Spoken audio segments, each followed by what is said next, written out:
जो लोग देश को टुकड़े टुकड़े करना चाहते हैं वही लोग आज डफली बजा रहे हैं जंतर मंतर में। सीजेपी प्रोटेस्ट में जंतर मंतर पे आप भी आइएगा, आपकी बात है। नमस्कार दोस्तों, क्या आपने कभी सोचा था कि एक दिन ऐसा भी आएगा जब इस देश के लाखों छात्र अपनी पढ़ाई छोड़ करके, अपनी कोचिंग छोड़ करके, अपने सपनों को कुछ देर के लिए ताक पर रख करके सड़कों पर उतर आएंगे? और जब वो सड़कों पर उतरेंगे तो उन्हें इंसाफ देने के बजाय, उनकी बात सुनने के बजाय, उनके सवालों के जवाब देने के बजाय उन्हें देश तोड़ने वाला बता दिया जाएगा, उन्हें टुकड़े टुकड़े गैंग का सदस्य कहा जाएगा, उन्हें देशद्रोही करार दे दिया जाएगा। जी हाँ दोस्तों, ये कोई काल्पनिक बात नहीं है, ये वही हो रहा है जो आज दिल्ली के जंतर मंतर पर हो रहा है, जहां पिछले 5 दिनों से लाखों छात्र, शिक्षक, सामाजिक कार्यकर्ता, माता पिता और देश के हर कोने से आए लोग एकजुट होकर के बैठे हुए हैं।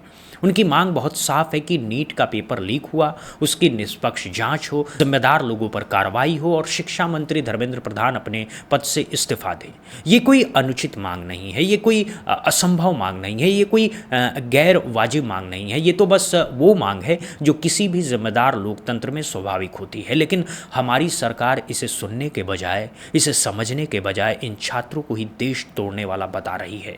और सबसे चौंकाने वाली बात यह है कि ये बयान आया है खुद देश के शिक्षा मंत्री धर्मेंद्र प्रधान के मुंह से, जिनके खिलाफ ये पूरा आंदोलन चल रहा है, जिनके इस्तीफे की मांग हो रही है, और उन्होंने एक बेहद गैर जिम्मेदाराना बयान दे दिया है जिसने पूरे देश में हलचल मचा दी है। उन्होंने सीधे सीधे कहा कि जो लोग देश को टुकड़े टुकड़े करना चाहते हैं वही लोग आज जंतर मंतर पर डफली बजा रहे हैं। उन्होंने ये भी पूछ डाला कि वहाँ कोई असली विद्यार्थी है भी या नहीं। अब जरा सोचिए दोस्तों, एक शिक्षा मंत्री जिसकी जिम्मेदारी है कि इस देश के करोड़ों छात्रों के भविष्य की रक्षा करना, जिसका काम है कि उन्हें बेहतर शिक्षा देना, जिसका कर्तव्य है उसकी समस्याओं को सुनना और सुलझाना, वही व्यक्ति आज उन्हीं छात्रों को देश तोड़ने वाला बता रहा है, उन्हीं छात्रों पर सवाल उठा रहा है, उन्हीं छात्रों की निष्ठा पर शक कर रहा है। ये कितनी बड़ी विडंबना है, ये कितना बड़ा अपमान है, ये कितनी बड़ी बेइज्जती है उन लाखों मासूम छात्रों की जो अपने हक के लिए लड़ रहे हैं। और दोस्तों, इसी मुद्दे पर आज की पूरी वीडियो में मैं विस्तार से बात करूंगा। मैं आपको बताऊंगा कि क्यों 5 दिनों से जंतर मंतर पर यह आंदोलन चल रहा है। मैं आपको बताऊंगा कि देश के मशहूर एजुकेटर अभिनय शर्मा कैसे इस आंदोलन में शामिल होने जा रहे हैं और इसका क्या मतलब है। मैं आपको बताऊंगा कि शिक्षा मंत्री ने अगले साल से नीट को सीबीटी मोड यानी कि कंप्यूटर आधारित परीक्षा कराने का जो दावा किया है उसकी असली सच्चाई क्या है। मैं आपको बताऊंगा कि कॉकरोच जनता पार्टी के नेता अभिजीत दीपके ने इस पूरे बयान का क्या जवाब दिया है। और सबसे बड़ी बात मैं आपको बताऊंगा कि अब इस आंदोलन का असर कहां तक पहुंच गया है। क्या सत्ता के गलियारों तक छात्रों की आवाज पहुंच पा रही है? क्या सरकार अब झुकने को मजबूर होगी? ये सब आपको आगे की वीडियो में बताऊंगा, तो वीडियो को अंत तक जरूर देखिएगा। चैनल को सब्सक्राइब करना मत भूलिएगा, और अगर आप मानते हैं कि छात्रों की आवाज़ सुनी जानी चाहिए तो लाइक और शेयर का बटन ज़रूर दबाइएगा।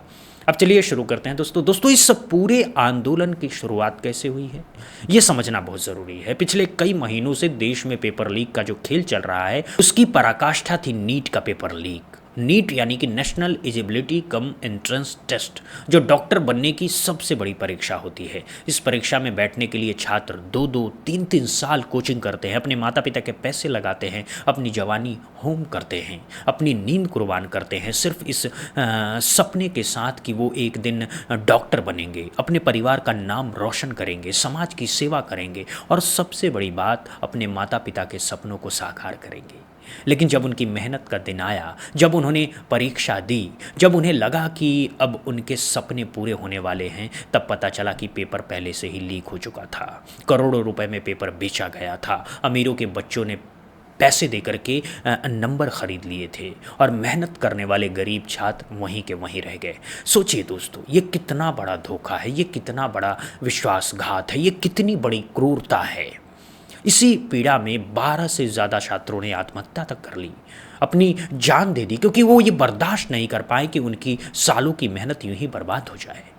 अब इस सब के जिम्मेदार कौन हैं? सबसे बड़ा जिम्मेदार है केंद्रीय शिक्षा मंत्री धर्मेंद्र प्रधान, क्योंकि शिक्षा मंत्रालय उन्हीं के अधीन है, सारी परीक्षाएं उन्हीं की निगरानी में होती है। अगर पेपर लीक हुआ है, अगर बच्चे आत्महत्या कर रहे हैं, अगर सिस्टम चरमरा गया है, तो इसकी सबसे बड़ी जिम्मेदारी शिक्षा मंत्री की है। और इसीलिए हजारों लाखों छात्र पिछले 5 दिनों से दिल्ली के जंतर मंतर पर डटे हुए हैं। उनकी एक ही मांग है कि धर्मेंद्र प्रधान इस्तीफा दे। उनकी एक ही आवाज़ है कि इस पूरी व्यवस्था को साफ किया जाए। उनका एक ही सपना है कि आगे से कभी कोई पेपर लीक ना हो। अब इस आंदोलन का नेतृत्व कर रही है कॉकरोच जनता पार्टी, जिसके संस्थापक हैं अभिजीत दीपके। ये एक ऐसी पार्टी है जो हाल ही में अस्तित्व में आई है और जिसने कम ही समय में देश के युवाओं को अपनी ओर खींच लिया है।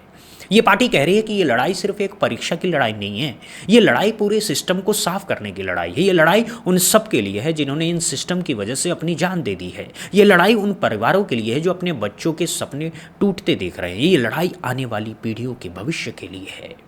और इसी आंदोलन को आज एक बहुत बड़ा समर्थन मिलने जा रहा है। मशहूर एजुकेटर अभिनय शर्मा, जो लाखों छात्रों के बीच बेहद लोकप्रिय हैं, जो खुद एक शिक्षक हैं, जो खुद बच्चों को पढ़ाते हैं, जो खुद इस सिस्टम को अंदर से जानते हैं, वो आज शाम जंतर मंतर पर पहुंचने वाले हैं और इस आंदोलन का हिस्सा बनने वाले हैं। अब ज़रा सोचिए दोस्तों, जब एक एजुकेटर खुद इस आंदोलन में शामिल हो रहा है, जब वो खुद अपने छात्रों के साथ खड़े होने जा रहा है, तो इसका मतलब क्या है? इसका मतलब ये है कि अब ये लड़ाई और मजबूत होगी, अब इस आंदोलन में और जान आएगी, अब और लाखों छात्र इससे जुड़ेंगे, क्योंकि अभिनय शर्मा जैसे लोगों की एक एक बात पर लाखों छात्र विश्वास करते हैं। उनकी एक एक बात युवाओं को प्रेरित करती है। उनकी आवाज़ में वो दम है जो आम जनता में हलचल मचा देता है। और जब वो खुद कह देंगे कि ये आंदोलन सही है, ये लड़ाई जायज़ है, ये मांगे सच्ची है, तो फिर देश के कोने कोने से और छात्र निकल करके दिल्ली पहुंचेंगे और ये आंदोलन इतना बड़ा हो जाएगा कि सरकार के लिए इसे नज़रअंदाज करना नामुमकिन हो जाएगा।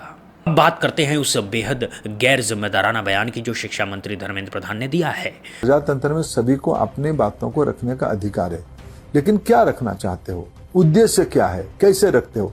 जो लोग देश को टुकड़े टुकड़े करना चाहते हैं वही लोग आज डफली बजा रहे हैं जंतर मंतर में।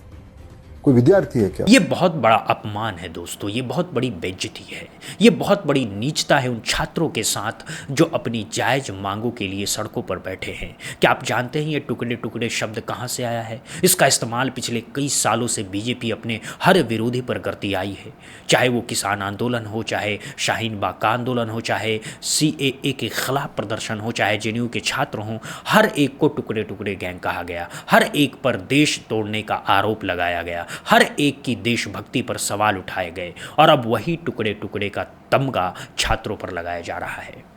अरे भाई साहब, ये छात्र देश को कैसे तोड़ रहे हैं? ये तो बस अपनी पढ़ाई के लिए लड़ रहे हैं, ये तो बस अपने भविष्य के लिए लड़ रहे हैं, ये तो बस अपनी उन साथियों के लिए लड़ रहे हैं जिन्होंने पेपर लीक से तंग आकर के आत्महत्या कर ली।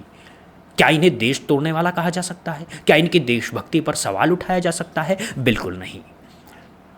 असली बात यह है दोस्तों कि जब सरकार के पास जवाब नहीं होता, जब उसके पास तर्क नहीं होता, जब उसकी पोल खुल जाती है, तब वो इसी टुकड़े टुकड़े वाले हथियार का इस्तेमाल करते हैं। ये उनका सबसे आसान तरीका है किसी की भी आवाज़ को दबाने का। उनको लगता है कि इस एक शब्द से जनता डर जाएगी, विरोध करने वाले चुप हो जाएंगे और सब कुछ पहले जैसा हो जाएगा। लेकिन इस बार उनकी ये चाल काम नहीं करने वाली है, क्योंकि अब जनता समझदार हो चुकी है, अब छात्र जागरूक हो चुके हैं, अब लोग इन सब हथकंडों को पहचानने लगे हैं। अब शिक्षा मंत्री के इस बयान के बाद कॉकरोच जनता पार्टी के संस्थापक अभिजीत दीपके ने जो पलटवार किया है वो सुनने लायक है। उन्होंने सरकार और दिल्ली पुलिस दोनों पर बेहद गंभीर आरोप लगाए हैं। उन्होंने कहा है कि एक तरफ तो जो लोग असली पेपर लीक के जिम्मेदार हैं, जिनकी वजह से छात्र मर रहे हैं, जिनकी मिली भगत से करोड़ों का खेल चल रहा है, उन पर कोई कार्रवाई नहीं हो रही है, और दूसरी तरफ जो लोग प्रदर्शनकारियों की मदद कर रहे हैं, जो लंगर चला रहे हैं, जो पानी पहुंचा रहे हैं, जो खाना पीना बांट रहे हैं, उन्हें परेशान किया जा रहा है, उनके खिलाफ पुलिस कार्रवाई हो रही है, उनके वाहनों के नंबर नोट किए जा रहे हैं, उनके आधार कार्ड मांगे जा रहे हैं। ये कैसा न्याय है? ये कैसा शासन है? अपराधियों को छोड़ करके मददगारों को पकड़ा जा रहा है, चोरों को सम्मान देकर के ईमानदारों को सजा दी जा रही है। और दोस्तों, इसी बीच धर्मेंद्र प्रधान ने एक और बड़ा दावा किया है। उन्होंने कहा है कि अगले साल से नीट परीक्षा कंप्यूटर बेस्ड टेस्ट यानी कि CBT मोड में कराई जा सकती है। अब सुनने में ये बात अच्छी लगती है, ऐसा लगता है कि सरकार कुछ कर रही है, पेपर लीक रोकने के उपाय कर रही है, लेकिन ज़रा गहराई से सोचिए दोस्तों, ये बस एक टाल मटोल वाला बयान है। अगले साल यानी कब, इसका कोई स्पष्ट जवाब नहीं है। कैसे होगा सीबीटी मोड, कोई रूपरेखा नहीं है। क्या तब तक पेपर लीक नहीं होंगे, इसकी कोई गारंटी नहीं। और सबसे बड़ी बात, इस साल जिन छात्रों के साथ अन्याय हुआ है उनका क्या होगा? इस साल जिन परिवारों ने अपने बच्चे खोए हैं उनको क्या मिलेगा? इन सब का कोई जवाब नहीं है। बस एक बयान देकर के मामला रफा दफा करने की कोशिश हो रही है। सरकार सोच रही है कि अगले साल का चूना डाल दो, इस साल का मामला तो खत्म ही हो जाएगा, छात्र थक हार करके वापस चले जाएंगे और हम अपनी कुर्सी पर आराम से बैठे रहेंगे। लेकिन छात्र इस बार इतनी आसानी से नहीं मानने वाले हैं। उनकी मांग सिर्फ अगले साल की व्यवस्था नहीं है, उनकी मांग है इस साल जो हुआ उसकी जवाबदेही। उनकी मांग है कि जिम्मेदार लोगों पर कड़ी कार्रवाई। उनकी मांग है कि शिक्षा मंत्री का इस्तीफा। और जब तक ये मांगें पूरी नहीं होंगी तब तक ये आंदोलन रुकने वाला नहीं है। अब आइए सोचते हैं कि इस पूरी कहानी में सबसे चिंताजनक पहलू क्या है। सबसे चिंताजनक पहलू यह है कि सरकार अब बातचीत के लिए तैयार ही नहीं है। छात्र मांग कर रहे हैं, मीडिया दबाव बना रहा है, विपक्ष चिल्ला रहा है, लेकिन सरकार कान में रुई डाल करके बैठी है। उसे कुछ सुनाई नहीं दे रहा है, उसे कुछ दिखाई भी नहीं दे रहा है। और जब किसी सरकार में इतना अहंकार आ जाए, इतना घमंड आ जाए, इतनी असंवेदनशीलता आ जाए, तो उसका पतन तो तय हो जाता है। क्योंकि लोकतंत्र में जनता ही सर्वोपरि होती है, जनता ही असली राजा होती है। और जब जनता गुस्से में होती है तो बड़े से बड़ा शासक भी नहीं टिक पाता जनता के सामने। याद कीजिए इंदिरा गांधी की वो सरकार जिसने आपातकाल लगाया था। याद कीजिए वो पीवी सिंह की वो सरकार जो मंडल आयोग की वजह से गिर गई थी। याद कीजिए वो मनमोहन सिंह की वो सरकार जो अन्ना आंदोलन की वजह से कमज़ोर पड़ी थी। हर बार जब जनता उठी है, जब छात्र निकले हैं, जब युवा सड़कों पर आए हैं, तब सरकारें बदली है। अब क्या ये भी वैसा ही दौर है? क्या ये भी वैसे ही चिंगारी है जो आगे चल कर के बड़ा शोला बन सकती है? इसका जवाब आने वाला वक्त देगा, लेकिन इतना तो तय है कि अब बात बहुत आगे बढ़ चुकी है। अब इसे यूं ही नहीं छोड़ा जा सकता है। अब बात करते हैं उस सबसे महत्वपूर्ण सवाल की जो हर आदमी के मन में, हर आदमी के जहन में चल रहा है। क्या इस आंदोलन का कुछ असर होगा? क्या सरकार झुकेगी? क्या धर्मेंद्र प्रधान इस्तीफा देंगे? क्या नीट पेपर लीक की निष्पक्ष जांच होगी? इसका जवाब बहुत आसान नहीं है, लेकिन एक बात तो साफ है कि अगर अभिनय शर्मा जैसे प्रभावशाली लोग इस आंदोलन में शामिल हो रहे हैं, अगर देश के इसे समर्थन दे रहे हैं, अगर पूरे देश से छात्र दिल्ली पहुंच रहे हैं, तो सरकार के लिए इसे नज़रअंदाज करना अब मुमकिन नहीं है। मीडिया अब इस मुद्दे को उठाने पर मजबूर है। सोशल मीडिया पर यह ट्रेंड कर रहा है, संसद में भी विपक्ष इस मुद्दे को उठा रहे हैं और अंतर्राष्ट्रीय मीडिया में भी इसकी खबरें छापी जा रही है। सरकार कितनी भी कोशिश कर ले इसे दबाने की, ये अब दबने वाला नहीं है। अब आइए एक और महत्वपूर्ण पहलू पर बात करते हैं। ये जो छात्र आज जंतर मंतर पर बैठे हैं, ये कोई आम लोग नहीं हैं। ये हमारे देश के भविष्य हैं। ये कल के डॉक्टर हैं, ये कल के इंजीनियर हैं, ये कल के वैज्ञानिक हैं, ये कल के शिक्षक हैं। ये वो लोग हैं जो आने वाले दशकों में इस देश को आगे ले जाएंगे। अगर हम इनके साथ ऐसा सलूक करेंगे, अगर हम इनकी आवाज़ नहीं सुनेंगे, अगर हम इन्हें टुकड़े टुकड़े गैंग कहेंगे, तो ये लोग आगे चल कर के देश के लिए क्या करेंगे? इनके मन में कितनी कड़वाहट होगी, कितना दर्द होगा, कितना निराशा होगी, ये सोचने की बात है। इन्हें सम्मान देने की ज़रूरत है, इनकी समस्याओं को समझने की ज़रूरत है, इनकी मांगों को पूरा करने की ज़रूरत है। क्योंकि अगर आज हमने इनके साथ अन्याय किया तो कल ये देश हमें कभी माफ़ नहीं करेगा, इतिहास हमें कभी माफ़ नहीं करेगा, और सबसे बड़ी बात यह है कि भगवान भी हमें कभी नहीं माफ़ करेगा। क्योंकि शिक्षा सबसे पवित्र चीज़ है और शिक्षा के साथ खिलवाड़ करना सबसे बड़ा पाप है। अब अंत में मैं आपसे एक बहुत महत्वपूर्ण बात कहना चाहता हूँ। ये जो आंदोलन चल रहा है, ये सिर्फ एक राजनीतिक आंदोलन नहीं है, ये एक सामाजिक आंदोलन है। ये एक ऐसा आंदोलन है जो पूरे देश के भविष्य को प्रभावित करेगा। इसीलिए हमें इसका समर्थन करना चाहिए, हमें हिस्सा लेना चाहिए। अगर हम जंतर मंतर नहीं जा सकते तो कम से कम हम सोशल मीडिया पर अपनी आवाज़ उठानी चाहिए हमें। अगर हम सोशल मीडिया पर नहीं हैं तो कम से कम अपने आसपास के लोगों को इसके बारे में बताना चाहिए। अगर हम अपने आसपास के लोगों को नहीं बता सकते तो कम से कम हम सच का साथ देना चाहिए हमें।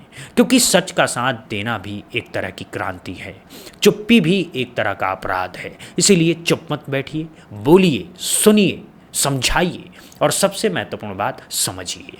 क्या आप मानते हैं कि छात्रों की मांगे जायज है? क्या आप मानते हैं कि धर्मेंद्र प्रधान को इस्तीफा देना चाहिए? क्या आप मानते हैं कि उनका टुकड़े टुकड़े वाला बयान बेहद आपत्तिजनक था? क्या आप मानते हैं कि अभिनय शर्मा जैसे एजुकेटर के साथ खड़े होने से इस आंदोलन को मजबूती मिलेगी? अपनी राय कमेंट बॉक्स में ज़रूर बताइएगा। वीडियो को लाइक कीजिए, ज़्यादा से ज़्यादा शेयर कीजिए ताकि ये बात देश के कोने कोने तक पहुँचे। चैनल को सब्सक्राइब करना मत भूलिएगा, बेल आइकन ज़रूर दबाइएगा ताकि अगली बड़ी खबर सबसे पहले आप तक पहुँचे। इन सब छात्रों को मेरा सलाम जो अपने हक के लिए लड़ रहे हैं। अभिजीत दीपके जी को सलाम है जो इस आंदोलन का नेतृत्व कर रहे हैं। अभिनय शर्मा जी को सलाम है जो आज इस आंदोलन से जुड़ने जा रहे हैं। और उन हर एक माँ बाप को सलाम है जो अपने बच्चों के सपनों के लिए दिन रात लड़ रहे हैं। मिलते हैं अगली वीडियो में एक और बड़ी खबर के साथ। तब तक के लिए नमस्कार। जय हिंद, जय भारत, जय छात्र शक्ति, जय युवा एकता।